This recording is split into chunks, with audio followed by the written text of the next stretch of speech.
আজ তৃণমূলের ব্রিগেডে তৃণমূলের জনগর্জন সভা। ব্রিগেডে এখন শেষ মুহূর্তের প্রস্তুতি। জনতার গর্জন মানেই আসলে জনতার মধ্যে যাওয়া এবং জনতার মাঝে গিয়ে আওয়াজ তোলা। ব্রিগেডের জনসভায় প্রথম বেনজির ব্যবস্থা তৃণমূলের। আর সকাল থেকে তৃণমূলের কর্মী সমর্থকরা তারা আসতে শুরু করে দিয়েছেন ব্রিগেডে। আমাদের সঙ্গে রয়েছেন আমাদের প্রতিনিধি আবির ঘোষাল। চলে যাবো আবিরের কাছে। আবির, কি ছবি এই মুহূর্তে ব্রিগেডে?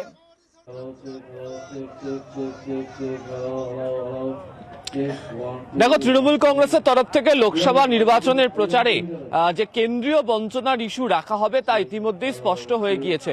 বিভিন্ন প্রশাসনিক সভা হোক বা যে রাজনৈতিক কর্মসূচিও তৃণমূল কংগ্রেস পালন করছে তার প্রত্যেকটা জায়গাতে গিয়েই তৃণমূল কংগ্রেসের তরফ থেকে অভিযোগ করে বলা হচ্ছে যে বারবার কেন্দ্রের কাছে আবেদন করেও কেন্দ্রীয় সরকারের তরফ থেকে এই রাজ্যে একাধিক কেন্দ্রীয় প্রতিনিধি দল পাঠানোর পরেও কেন্দ্রের তরফ থেকে যে অর্থ তাদের পাওয়ার কথা সেই অর্থ তাদেরকে দেওয়া হচ্ছে না।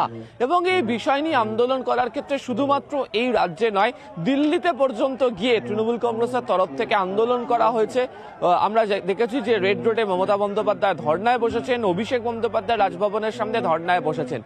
2024-এর লোকসভা নির্বাচনে এই ইস্যুকে আরো বৃহত্তর আকারে নিয়ে যেতে চায় হচ্ছে তৃণমূল কংগ্রেস, এবং সেই কারণেই এই ব্রিগেড সমাবেশের যে নাম, সেই জনগর্জন সভা, সেই জনগর্জন সভার মূল যাদেরকে সামনে রেখে করা হচ্ছে তাদের একটা বড় অংশকেই এই কেন্দ্রীয় বঞ্চনায় যারা যারা যারা প্রাপক রয়েছেন, যারা অর্থ পান কেন্দ্রের থেকে কিন্তু পাচ্ছেন না, তাদেরকে হাজির করানো হচ্ছে। ইতিমধ্যে যদি মাঠ দেখতে পাওয়া যায়, তুমি যেটা শুরুতেই বলছিলে যে ব্রিগেডের যে চেহারা, সেই চেহারায় অনেকটা বদল হয়েছে। সেই চেহারার বদলের ক্ষেত্রে তুমি নিজেই বললে যে র্যাম্পের কথা, মঞ্চসজ্জার কথা, সে তো অবশ্যই রয়েছে। এবং ব্রিগেড সমাবেশের এই মঞ্চে তৃণমূলের বক্তব্য হচ্ছে যে তারা পূর্ব ভারতে অন্যতম বড় বৃহত্তম এই সমাবেশের আকার তারা দেবে এবং সেই ধরনের প্রস্তুতি তারা নিয়ে রেখেছে। ইতিমধ্যে তিনটি যে মঞ্চ, সে তিনটে মঞ্চ তৈরির কাজ শেষ এবং যে স্লোগানকে সামনে রেখে তৃণমূল কংগ্রেস এগোচ্ছে তার যে ব্যাকড্রপ দেখা যাচ্ছে, সেখানে লেখাও হয়েছে যে জনগণের গর্জন, বাংলা বিরোধীদের বিসর্জন, তৃণমূলই করবে হচ্ছে অধিকার অর্জন। এই মঞ্চ তারা রাখছেন এবং একাধিক বিশিষ্ট ব্যক্তি আজকে তাদেরকে আমন্ত্রণ জানানো হয়েছেন, তারা যেমন এই সমাবেশে যোগ দেবেন। এছাড়া সূত্রের খবর একাধিক যোগদান আজকে এখানে হতে চলেছে। এছাড়া ব্রিগেডের এই মঞ্চ থেকেও মূলত মহিলা ভোটার যারা রয়েছেন তাদের উদ্দেশ্যে বার্তা থাকতে চলেছে। তুমি জানো যে প্রধানমন্ত্রী নরেন্দ্র মোদী বারবার ধরে তিনি সফর করছেন।